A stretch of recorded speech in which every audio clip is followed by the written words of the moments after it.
Okay, today is the day after Christmas still, 2017. May very well be one of the last few videos I do this year. So this is what we do after we're done with the tree. We chop it up. This one's a little dry because Thomas found it, and I don't know how long it had been sitting on the side of the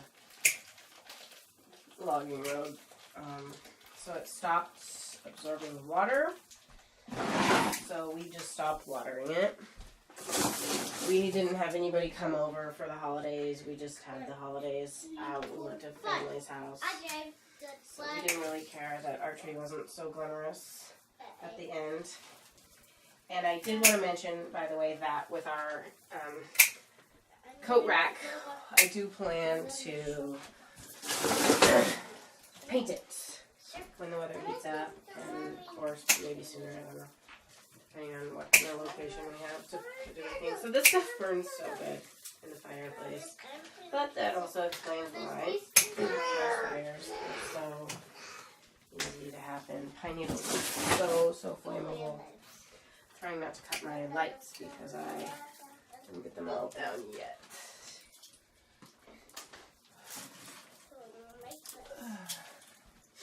Okay. Yeah, I think that God just made guys with this special gift to, they want to fix things, they want to make things, and they love that approval and that praise for doing it, and depending on how the wife reacts to the husband, if she's naggy, you know, he may not be doing things for her, he may be doing things for the neighbor lady down the road. I know I've heard of stories like that where, you know, he's out fixing some other gal's plumbing, and it isn't a fair or sexual thing at all. It's just when he does, you know, fixing for this other person, she appreciates him. She doesn't take him for granted. And I feel like I do always praise Thomas, although I was upset with him on, you know, Sunday is why I didn't really praise him when he made his shelf, his coat rack bar better in his... Actually, wait on that. Well, okay, I'll move this. In his closet. I totally just ignored him, and he was like, hey, what do I do? And I was like, okay, wow. I saw that. I remember being in 5th or 6th grade, I think 6th grade, being with our school, and they did almost every year, but maybe not every year. They would go to, there's a state park and a big cabin that the school would rent for a few days, and depending on your age of your class, you could stay the night. So the kids that were like 7 and younger didn't do the overnight thing. They just came for a day thing of fun and dinner, and then the parents would come get them. The kids that were 3rd through 5th grade would stay for like maybe 2 nights, and then the 6th through 8th graders might have stayed like 3 or 4 nights during the same week of probably towards the end of the school year. So imagine this is like June, and I don't think I had been going to the school. I think if this was 6th grade, I was probably homeschooling, but one of the girls was still my best friend there. And I think everybody was trying to set up to play capture the flag out in the woods. And we would do it, the whole age group. I mean, everybody, kindergarten through 8th grade was divvied out into 2 teams. And I remember being out in this little field in the backyard of the cabin with her, and she was like, I have something to tell you that this boy told me, or I don't know. And he was our age, but part of some of the school years he didn't go to that school. He went to a different school to get extra teacher's help, and then he kind of came back to be at our school for this particular year. I don't know. And I just remember pestering her about it, like, well, tell me. And she was like, I'll tell you later. You know, this whatever secret it was. Tell me now. I'll tell you later. Oh, no wonder the camera's on a slant. See, I have the hardest time tightening. I should probably never tell you guys that you're on a thingy, but there we go. And okay. So I pestered her so much, and she finally got annoyed that she told me that it was the boy had a crush on me. But she said, like, don't you trust me? you know, she was like really hurt that I didn't have the patience to just wait. And I guess for me being the youngest child, I was kind of got my way and was spoiled and would just say, you know, like beg my mom for things over and over until I got it. Noah, please don't knock that down. You're not. Okay. Okay. And I guess it taught me a lesson, but maybe I didn't fully learn it. Just to it really wasn't this epiphany that, you know, just because somebody's not saying something, it doesn't mean, you know, if they're not telling me, it doesn't mean that they're not gonna tell me or that they're trying to hold something on purpose from me. It just might be that they, Noah, wait, I'm gonna come play Play-Doh. I'm doing it. I'm just unhooking this. Actually, I probably shouldn't. Oopsies, bud. Don't walk under it. I'm coming. Noah, you could play with the blue Play-Doh and I could play with... No, let's see here. Not kind of Play-Doh. So the problem is... Guys.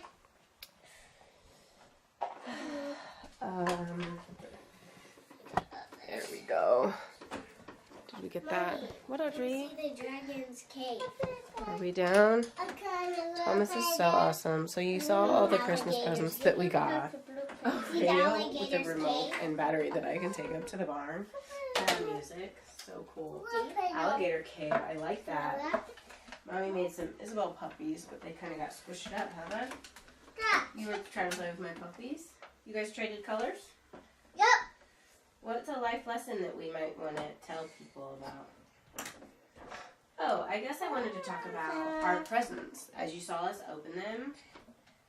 So Thomas and I will just go to thrift stores generally and buy just used stuff, whatever we see. Gifts that are funny, gifts that are just like sentimental to us, like a horse board game.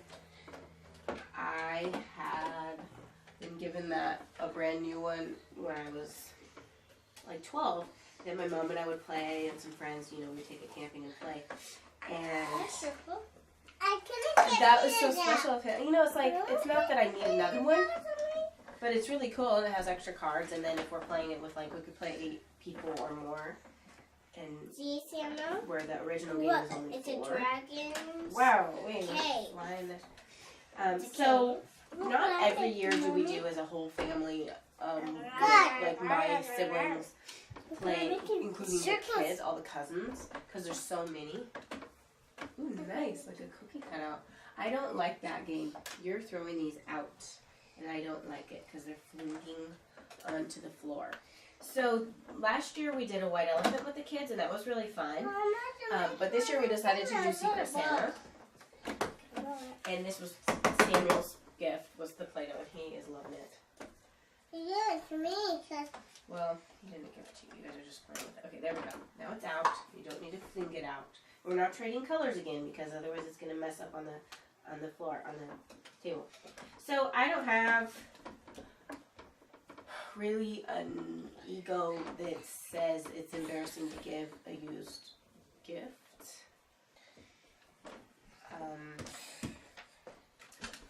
Or we'll give like silly things. Like Thomas and I were both at the store when I saw this pair of sunglasses and put them on at the store and was like, ooh, how do I look?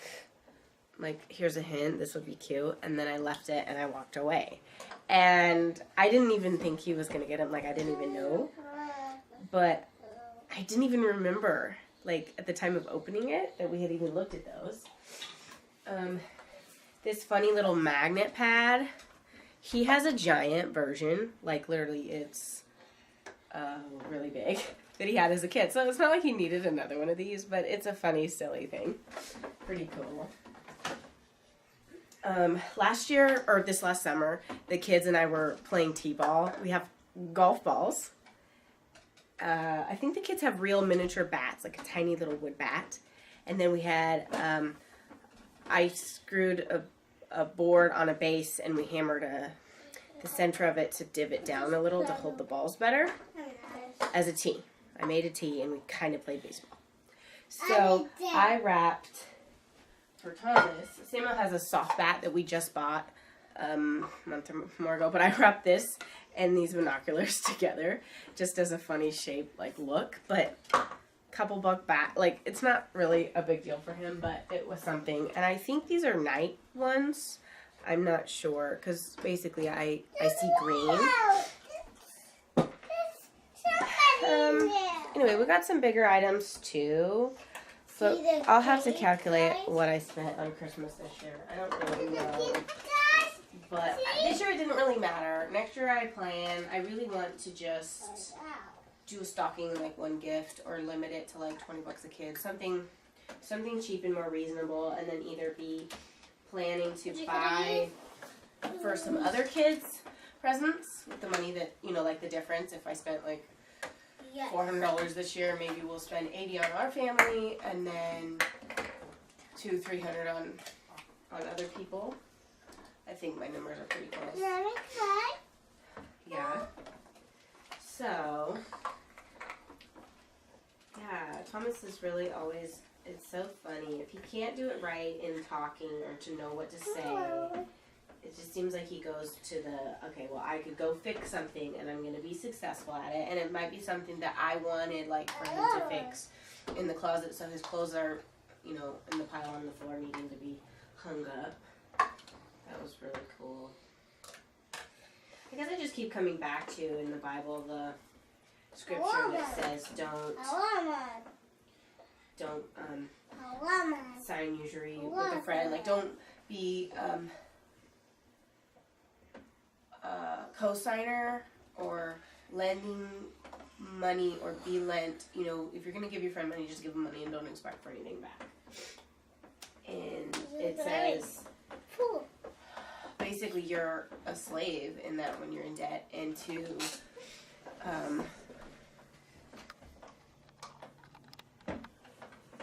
get out of debt as fast as you can.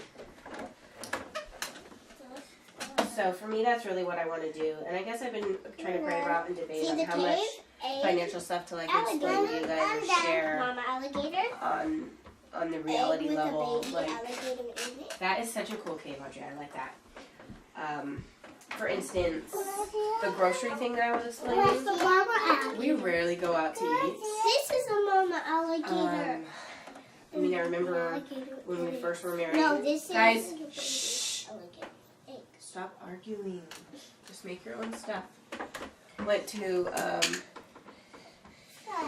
lunch or dinner a few times with friends, but typically we'll order one meal and then we'll share it. And so then we're like $20 for both of us instead of 20 a person. Generally try to be frugal. We don't order drinks, we'll just get water. And I guess it's like the financial advisor that says, you know, I'll do that. You can't make. If you're doing things like what poor people do, you know, if your friends really, they don't have money, don't listen to them. Don't listen to their advice. There's a book out that we read that was really cool. Yeah, are you making something? That was on habits of the wealthy, the like millionaires. What do they do? And the biggest things that stood out to me were they track their spending. So at the end of each day, week, or month, you know, and they spent, I don't remember if it was 5 hours a week or a month, going through their books and receipts and figuring out where did they spend their money. But they also have budgets. Like 90% or more of millionaires or wealthy people do a budget and try to follow it. Another thing was they don't tell their heirs what they will inherit when they pass away. They aren't flaunting and talking about their money to their children or their grandkids or whoever, because that will create in the heirs a sense of ownership, entitlement, where they feel like they can or want that money sooner, or they may be angry or upset with that family member, like, okay, we want you to die so that we can have this money. I know that sounds evil, but it happens. Shh. You're playing with that color. No other colors. Make something cool.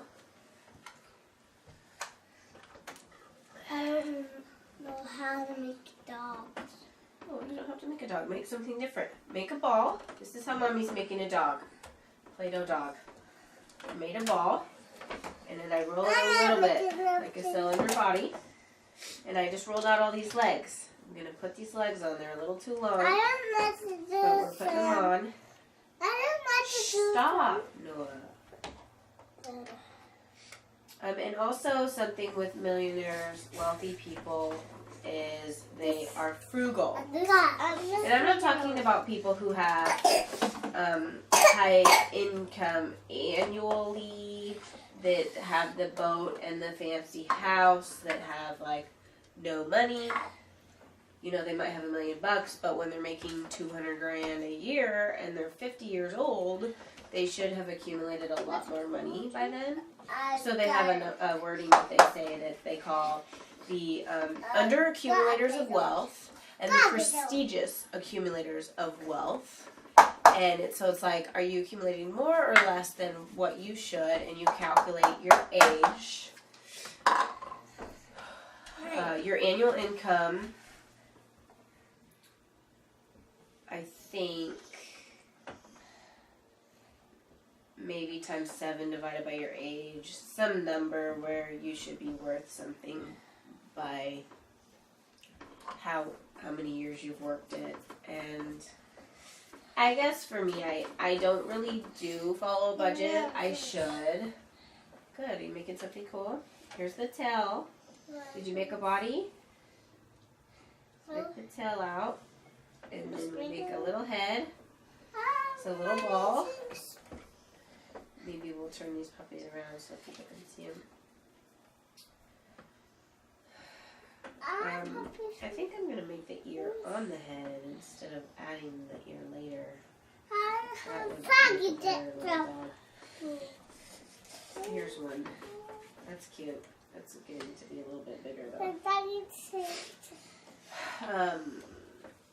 Maybe we'll make them tiny like this. Are those the puppies, and now we have to make a bigger mama? Yeah. The mama sings. The So mama. they were talking about, where do you want to be in life 5-10 years from now? Making goals and realizing that everyone in life, their goals are different. Like I've talked about, ours is paying off our property, you know, being out of debt as a financial goal, I guess. You know, a spiritual goal for me is I would like to be less emotionally ruled and be able to be, you know, living in the Holy Spirit and, I guess, happy with Thomas and not get upset as easily, you know, not so easily angered, you know, more love. And then on a level of like blessing others, I would like to these legs are just huge. Be able to put more money maybe towards the church. One leg's people. shorter than the Look, other. Mommy. It's okay, Audrey. It's gonna be fine. So other people might have goals that they want to achieve something, and just I guess I would just encourage you to take the little steps. You know, I used to want to learn different languages and instruments, and I might get excited and I own the instruments, but I just like I might play them, pull them out. I don't know how to actually learn it, and it gets a little overwhelming. So I'll sometimes tell myself, you know, well, I don't really know how to play that instrument, and that's okay, but I shouldn't give up and just decide that I don't want to learn it. Up. What's your move? You just said shut up. Go blow your nose. Don't talk like that. That's not okay. So this is like the fattest Isabel that ever was. I don't like how she looks. Audrey, this is a toy that I made, so you can just be chilling out, okay? That's funny. So my goals for 2018 coming up, and your birthday's coming up, Audrey. I know. You're gonna be 6. Are to be waking up earlier. I want to get excited about life and not be sleeping in so much. Me too. Yeah? Because I sleep in a little You bit. do sleep in a bit, yeah. And I guess we could pretend this is a food bowl. No, not on the floor. Pick it up. Or a put it dog on the bed. table. It was a dog bed, but I decided to make it a food dish. We're going to go to some of the stores today and get some of the on sale Christmas decorations. Because I think that's great. Oh, I was talking to Thomas also. We were talking about style and what's cool. And did you go blow your nose like I asked? Yeah. Did you do a good job of it? Just try to tip you a little bit. Okay. I don't ever go, like I've never gone to the store and thought, oh no, somebody's going to notice that I'm not wearing name brand pants. Like I've never cared about what brand my clothes are. I mean, really, I guess if I own something that is a nice brand and I'm aware of it and somebody asks me, you know, I might say, oh yeah, it's, you know, the brand, but typically I just don't care. And I want to challenge you, if you're trying to be better off financially, you know, if you're feeling like you don't have enough money for things that you want to do, to, you know, spend less. I mean, like I said, everybody values things. I don't value name brand. I don't care. I have better things to use my money for. And if you value that name brand items, wearing it, approval from other people so much, then you aren't going to have the money for, you know, other things in life. And Mommy, I guess, you know, for us, we have our animals that we spend money for food on and some project equipment, excavator things. And that's something that I value. And, I mean, we may not always own it. Maybe we would sell the excavator to have something different. But if you want to think about a savings, I'm going to show in another video, actually, some numbers. We'll go over some paper on. And you can probably just look it up or do your own math. You know, like coffee, if Thomas was going to a coffee shop, how much it costs a month, a year, how much he could be saving, what else could he be doing with his money. So here's one for you. We were living off of $800 a month the first couple years of our marriage. And he made $1,800 a month. I mean, those are our real numbers.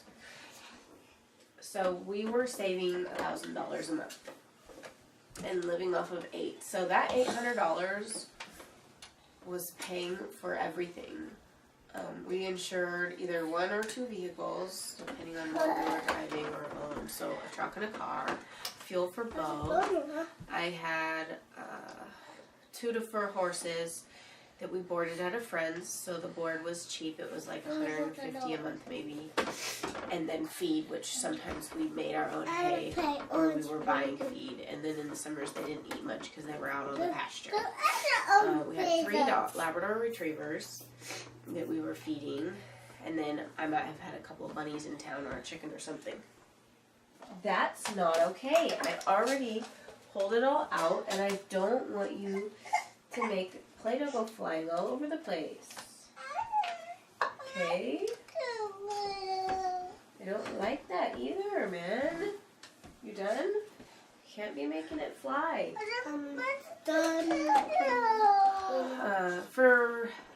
Just keep in mind though too that we were living in a little fifth wheel trailer parked at his parents' house.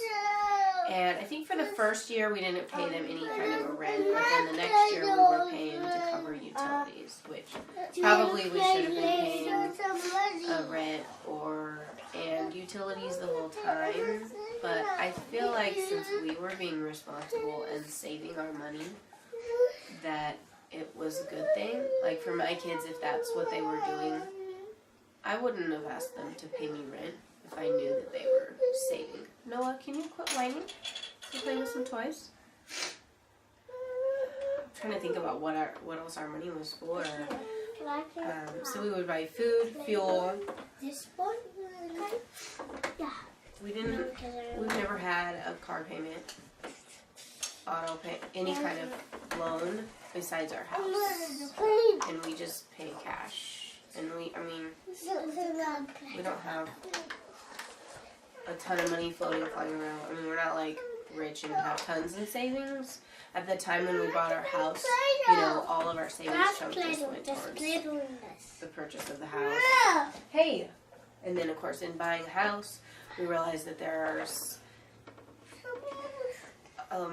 electrical bill. We have natural gas here, so there's a gas bill, which is really cheap, like $15 a month.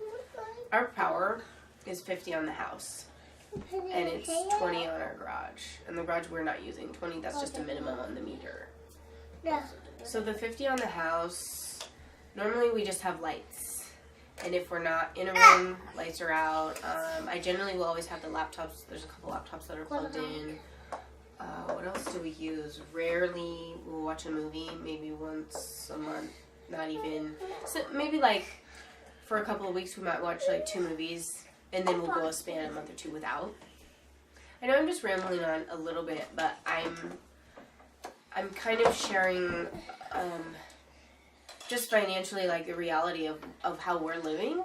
And some people might look at us and think that we're poor, and we love the gifts that people will give us. Like I talked about, you know, a building in Mac that we've been taking down, and all the things in it that were just left because the renters had to move so fast.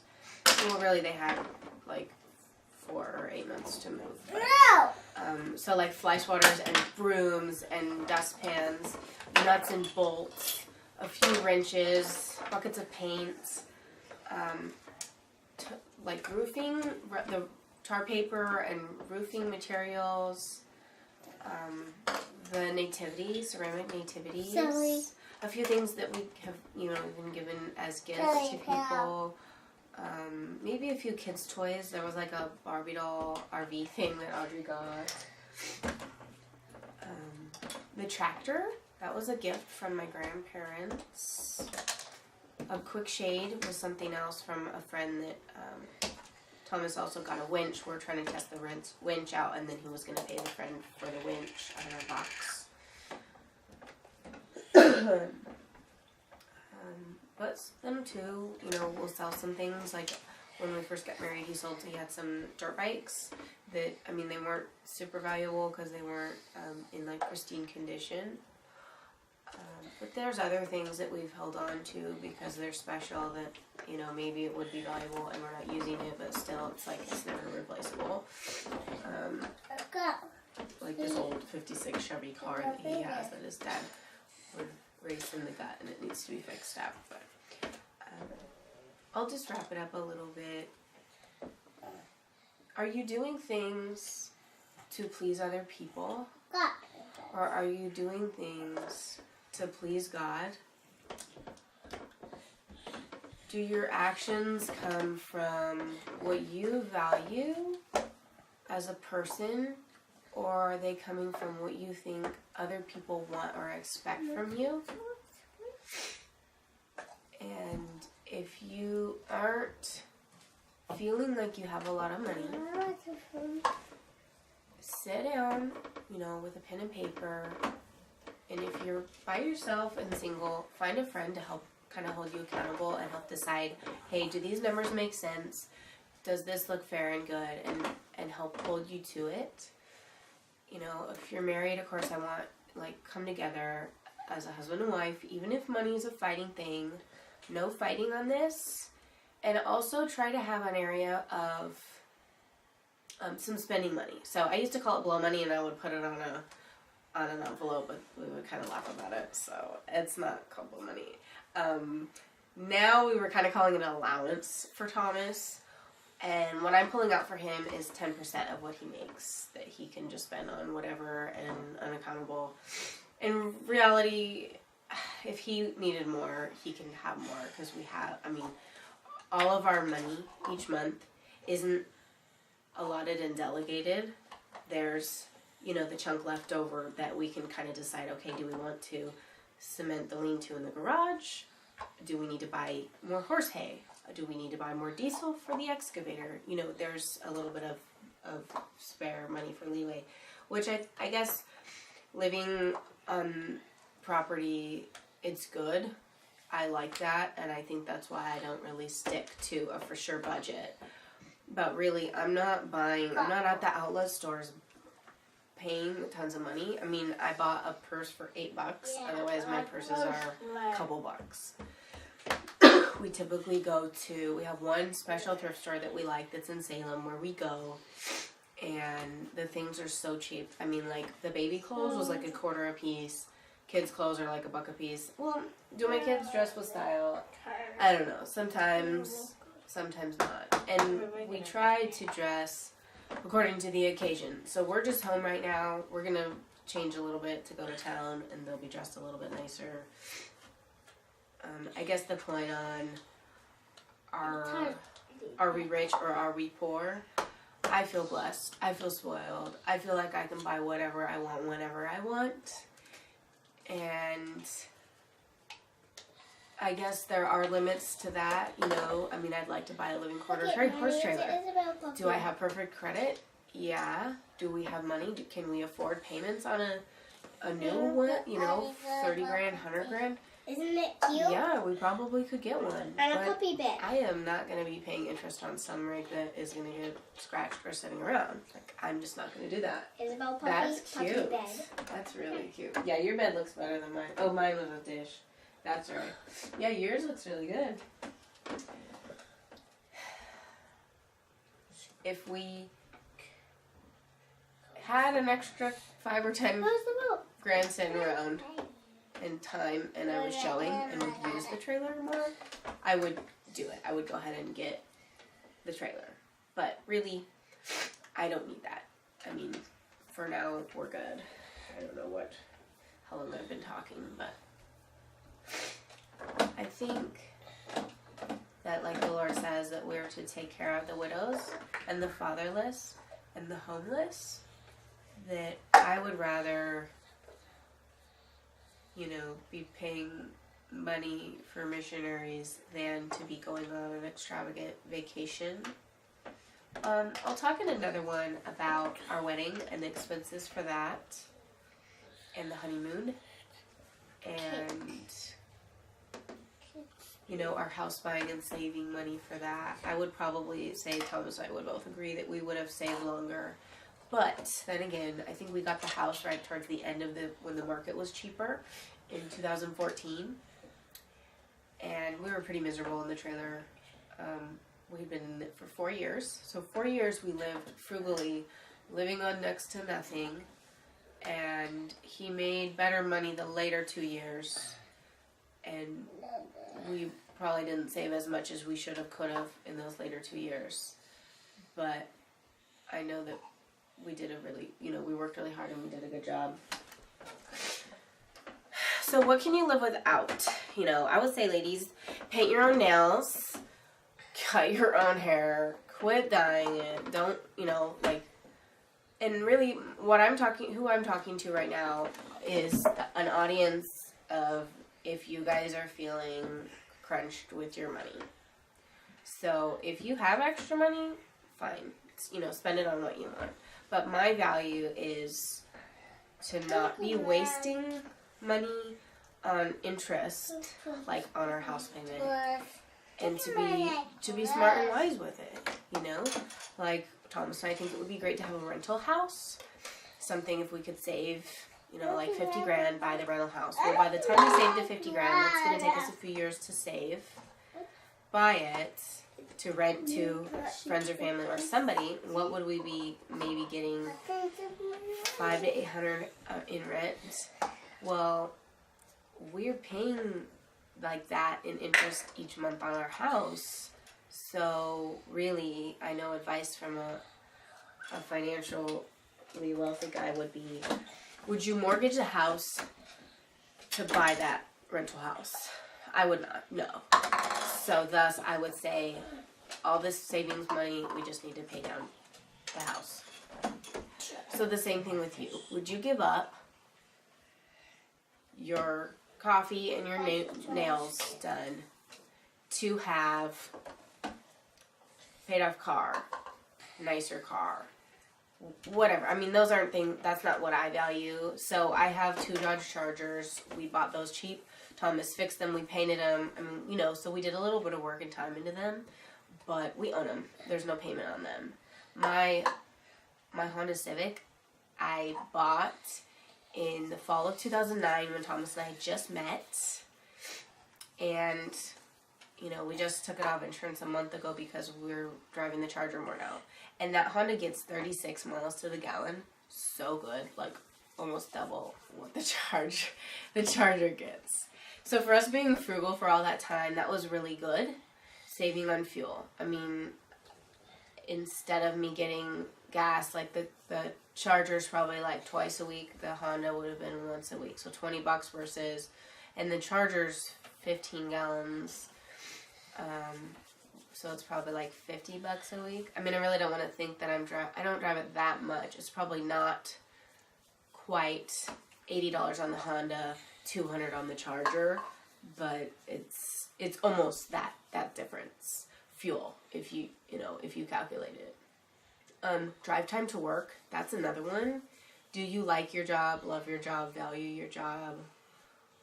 For me, a job is to make money to get you, some other goal. But if your job is something that's a ministry, that's a blessing, then, that's great. Then money isn't the issue. But really, if your job is because you need money, make sure you're not having a long commute, because it's not really going to be worth your time unless you're getting paid a lot. Value your time more. And your fuel costs in, the wear and tear on your vehicle. If you have a long commute, that can be really rough. I mean, maybe for a short time, but I would be looking, half hour is probably the longest I would ever say was okay. Think outside the box. So many people we know where they just can't and they don't. Whether it be Thomas when he's fixing things and his mechanic and his creativity and using aluminum foil that was wrapped around his cinnamon roll for part of his lunch as for some muffler pipe. And it was on our car, so it wasn't like he was fixing somebody else's rig like that. But still, to be thinking outside the box and be creative to fix things. Think of something different. Like when I'll do chores, sometimes I'll think, oh, Thomas is not fixing it. This is difficult the way that I'm doing it. Well, I need to think of how I can do it different. Like feeding the cows and horses, I'm putting 15 bales on a trailer every other day. I don't want to do that every other day. That's too much on my back, too much work. So I either need to move them closer, put them in some different pens, or maybe for future get either bigger hay bales or less horses or whatever. But the point is, if you don't like where you're at in life, do something different. And if you don't like how things are going, think about, can you do it a different way? And a big one is definitely praying and prayer and thinking back. Do you have, I'm going to keep this on a financial note, but do you have an area in your finances where you feel guilty or shame or just some kind of, bad? Like, are you clean about it? Have you done right? Like, I think that to file for bankruptcy to run away from your debt is not good. If you can pay something off, do it. So let's say you owe $3,000 or $5,000 towards either whatever school loan, and maybe they don't go on school loans, but credit card, a car, auto, health insurance, something. If you can talk to them and, make your minimum payments and try to save, I mean, I know you could save half, pay half, or maybe 60%, I'm not sure what would be good, but pray about it. In 1 to 3 months, you should be able to call them up and say, hey, I've got $2,000, can I pay you down that 4? For that $3,000, can that cover the 5? And let's, be clean on it. I talked about before on tithing, the importance of tithing. I think God really honors you when you honor Him, when you love Him, when you look to Him, when you trust Him. And that would be really a big, important one. That's one that I value and that I feel is important. You playing with those puppies? Good. Mommy, look. Now we have a food dish with Wow. 2 puppies Those and puppies the nursing. That looks No. great. See if you can see these puppies, how cute they are.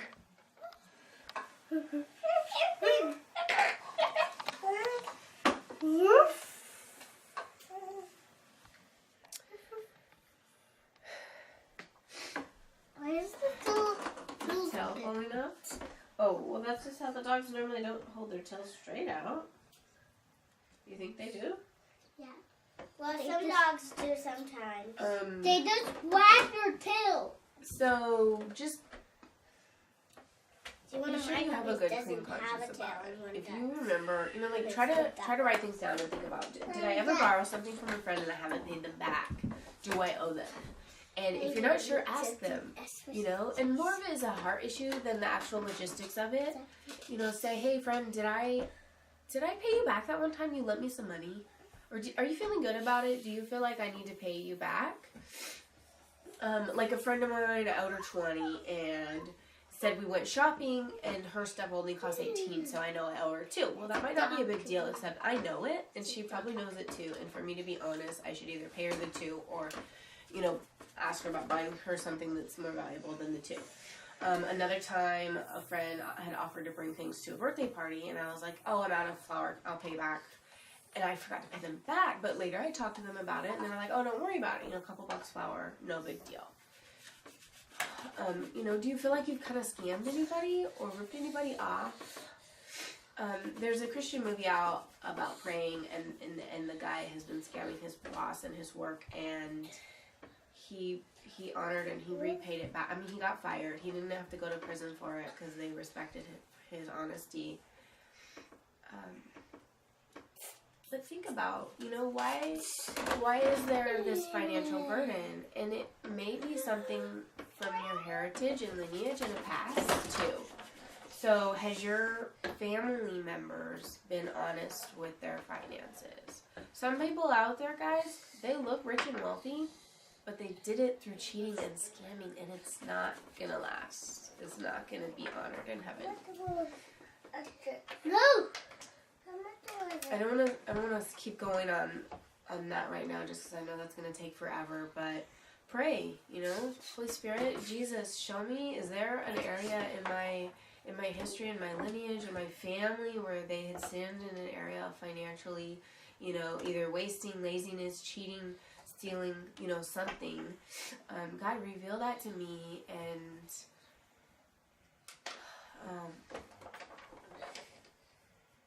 I guess just in your own way, you know, Lord, can you break that pattern or that hold that the enemy has over me from my heritage and lineage, and bless me financially, Lord. I want to be righteous and holy in your eyes. Give me wisdom on how to spend money, how to save, how to make it and earn it. Bless me, Lord. Help me to bless others, to honor you and love you. Just kind of a prayer similar to that, I think, would really be helpful for you guys in your finances. And also, I wanted to say that Thomas and I are here. We really want, I mean, our heart is for you. We're here for you, and I have a phone number somewhere on my YouTube. It might be if you go through my profile, my personal stuff. And then there's an email, and we're happy to pray with you. And you can either leave it vague or you can explain. You know, that's fine. Yours as well. And if you wanted any, me to talk about something, let me know, and we can Josh is record it going to into it. be eating. How many puppies does she have? 2. 2. That's cute. Oh, That's these ones kind of fell over. Where's this one's tail? Oh, you took it. Okay, you guys ready to go to town? We're going to buy some ugly Christmas sweaters. For next year. Ugly. Yeah, for next year. I don't really have an ugly Christmas sweater. This is kind of like the best I've got. What? Okay. Love you guys. Bye. God bless you. Why do we have to do ugly?